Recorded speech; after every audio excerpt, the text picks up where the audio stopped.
कल्पवास करने लोग क्यों जाते हैं और यह परंपरा कब से चली आ रही है, आइए जानते हैं आज स्पेशल स्टोरी में। संगम के तट पर कुछ विशेष काल के लिए निवास करके सत्संग और स्वाध्याय करना। प्राचीन काल में तीर्थराज प्रयागराज में घना जंगल हुआ करता था। यहाँ सिर्फ भारद्वाज ऋषि का आश्रम ही हुआ करता था। भगवान ब्रह्मा ने यहाँ यज्ञ किया था। उस काल से लेकर अब तक ऋषियों की इस तपोभूमि पर कुंभ और माघ माह में साधुओं सहित गृहस्थों के लिए कल्पवास की परंपरा चली आ रही है। ऋषि और मुनियों का तो संपूर्ण वर्ष ही कल्पवास रहता है, लेकिन उन्होंने गृहस्थों के लिए कल्पवास का विधान रखा। उनके अनुसार इस दौरान गृहस्थों को अल्पकाल के लिए शिक्षा और दीक्षा दी जाती थी।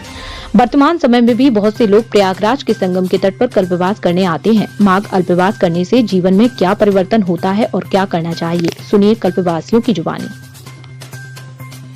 शुक्ला परिवर्तन टीवी से इस वक्त मैं मौजूद हूँ यहाँ संगम तट में। कल्पवासियों की झुग्गी के बीच में हम आए हैं। यहाँ पर हम बात करेंगे यहाँ कल्पवासियों से, ये कब से कल्पवास कर रहे हैं, क्या है महत्व कल्पवास करने का, इसकी क्या पौराणिक विशेषताएं हैं। तो कल्पवासियों से आइए हम जानते हैं। हमारे साथ कैमरामैन हमारे चंद्रकांत त्रिपाठी जी हैं। हम उनसे गुजारिश करेंगे कि वो हमारे कल्पवासियों के बीच आएँ और उनके दृश्य को दिखाएं। दादू बताइए, हम तो उल्टा पुलट 12 साल हो गया, इस साल चल रहा है 12वां साल। कल्पवास का महत्व जो शास्त्र बताता है उसके अनुसार जीव की मोक्ष होती है, भवसागर से तरता है। गंगा मैया सब पापों को विनाश करके जीव की मुक्ति करती है। इसलिए जीव आता है, नाना प्रकार कल्पांतर कितना पाप करे हुए है उसको धोने के लिए, मोक्ष के लिए जीव इस धरती गंगा माँ के गोदी में आता है। उनके आशीर्वाद से मोक्ष होकर ऊपर जाता है, आवागमन से मुक्ति होती है जीव की। कैसे प्रेरणा मिली, किससे मिली ये प्रेरणा आपको कल्पवास करने की? ये थोड़ा बहुत ग्रंथ पढ़ते थे, जो कुछ था रामायण भागवत गीता थोड़ा थोड़ा, लेकिन विशेषकर रामायण से गंगा जी की महिमा मालूम हुआ, तो इसलिए गंगा जी उनकी प्रेरणा से ही जीव आता है, वैसे अपने से नहीं आ पाता। जब उनकी प्रेरणा कृपा होती है, अग्रसर जीव चाहता है तब अग्रसर करती हैं, तब आता है जीव, वैसे नहीं आ पाता है। संसार में संसार भरा पड़ा है, लेकिन बहुत कम जीव प्राप्त होता है गंगा जी का आशीर्वाद दर्शन। तो आप पूरे 1 महीने यहाँ रहेंगे? हाँ 1 महीने यहाँ रहेंगे। इस दौरान घर बार की चिंता सताती होगी? नहीं सताती। जब चिंता सताएगी तो गंगा का ही महत्व खत्म हो जाएगा।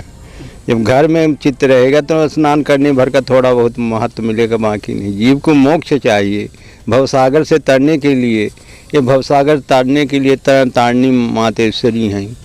तो जीव दोनों तरफ जब भटक जाता है तो उसको कोई किनारा नहीं मिलता। एक ही विचार होना चाहिए कि मैं इस संसार से मोक्ष के लिए मातेश्वरी के और संत महात्माओं का दर्शन, प्रवचन, श्रीमद् भागवत गीता भी तो यही बताता है कि जीव राम राम कह के भवसागर से पार हो सकता, बाकी कुछ नहीं है संसार में, धर्म के अलावा कुछ नहीं। नारायण नारायण। जय सीताराम। अम्मा जी, क्या कैसा लग रहा है यहाँ? कब से आ रही हैं आप? हम आ रहे हैं वह पूर्णमासी से। अरे 10 साल हो गए। 10 साल हो गए आवत। अब बहुत सयान हो गए हैं तो अब यहाँ हम नहीं चल पाते हैं। अब तो कोई दिक्कत है क्या यहाँ? दिक्कत है नहाने के लिए। क्या दिक्कत है? बहुत दूर है घाट, हम नहा नहीं जा पाते हैं। आज हम गिर गए हैं पुल। तो आप चाहती हैं कि सरकारी इस प्रशासनिक व्यवस्था के अनुसार इस आपके साइड में घाट का निर्माण हो? हाँ घाट का निर्माण हो, नेरे पास में ही।